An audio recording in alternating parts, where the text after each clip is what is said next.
How to reset your Betterment password. Hi everyone, I'm here to assist you today. Without any delay, let's jump right in.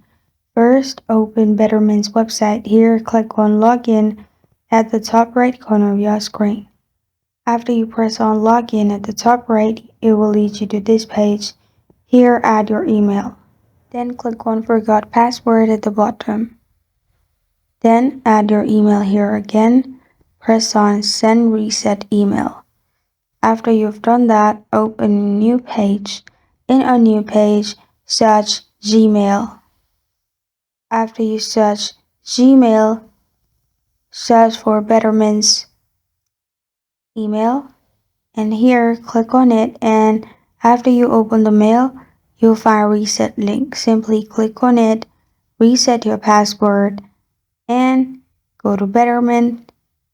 Go to the login page and you can log in with the new password. This is how to reset your Betterment password. Thank you for joining me today. If this video helps you out, please leave a like and subscribe for more.